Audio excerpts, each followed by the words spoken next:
शादी की तकरीब में एक पुरानी जाने वाली खातून मिली। इससे अलग सलग हुई और मैं उसके करीब ही बैठ गई। वो मुझे देखकर बेहद महजूज हो रही थी और कह रही थी, काफी अरसे से मैं आपके पास मिलने के लिए आना चाहती थी। क्यों, खैरियत है? अल्लाह के फजल से बिल्कुल खैरियत है। दरअसल अब तो जानती हैं कि बेवगी में औरत की जिंदगी क्या होती है। 15 सालों से दुनिया के रंग देख रही हूँ। माशाअल्लाह बच्चे अब बड़े हो गए हैं, रुपए पैसे की कमी नहीं है।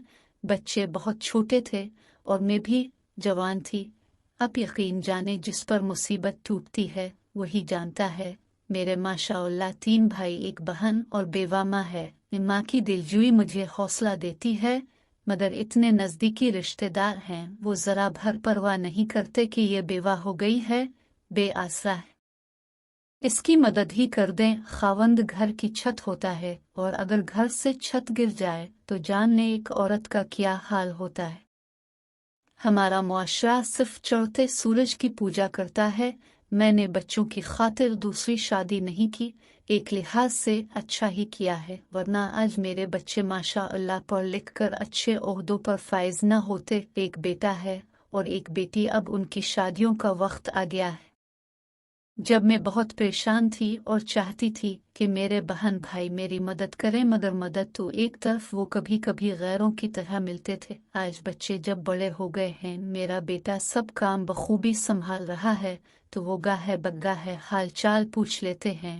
आपके पास घर हो और इश भी हूँ तो मैं कहूँगी वो आसाइशें आपके दुखों को कम नहीं कर सकती। दुख इंसान को खुद ही झेलने पड़ते हैं। मैंने इसकी गुफ्तगू सुनी तो जवाब दिया, खुदा का शुक्र करें सारी आसाइशें मौजूद थीं।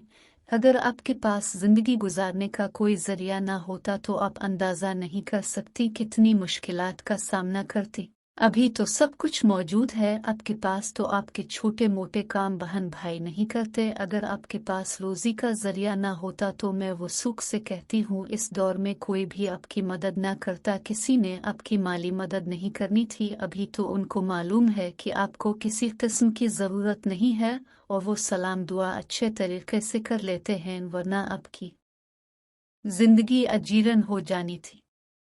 वो दूर और था जब पड़ोसी को मालूम होता था कि हमारा पड़ोसी तकलीफ में है, और पड़ोसी होने के नाते वो मदद भी करता और दिलजुई भी। इसी तरह बहन भाई एक दूसरे के दुख सुख में शरीक होते। मगर आज तो का यही पलट गई है, खूनी रिश्ता हो या गैर कोई नहीं पूछता। इसलिए तवक्को मत रखिए, ये दुनिया ऐसी ही है, जहाँ मतलब होता है दुनिया खींची हुई वहाँ जाती है। जहाँ मतलब नहीं है, चाहे आपका बहन भाई क्यों ना हो, वहाँ जाने से गुरेज करते हैं। लेकिन एक बात ज़रूर कहूँगी, बेशक गरज की दुनिया है, मगर अभी भी हमारे मुआशरे में लोगों के पास आला ज़र्फ़ और वज़ादुरी है। कुछ लोग सिर्फ खुलूस मोहब्बत और अपनायत से एक दूसरे को मिलते हैं। मेरी बातें सुनकर उसकी आंखों में आंसू आ गए थे। मैं नहीं चाहती थी वो खुशी के मौके पर रोए। इसकी दिलजोई की और उसने अपनी बातों का मौजू बदल दिया। मुझे रह रह कर ऐसे लोगों पर गुस्सा आ रहा था। बेशक अफरा तफरी का दौर है, मगर एक इंसान मुश्किल में है, इसकी रातें तकलीफ में गुजरती हैं, तो इसकी हाजत रवाई करनी चाहिए। ये जिंदगी चंद रोज है, कोशिश करनी चाहिए जितना हो सके लोगों के दुखों का मुदावा बने, उनकी तकलीफें दूर करें।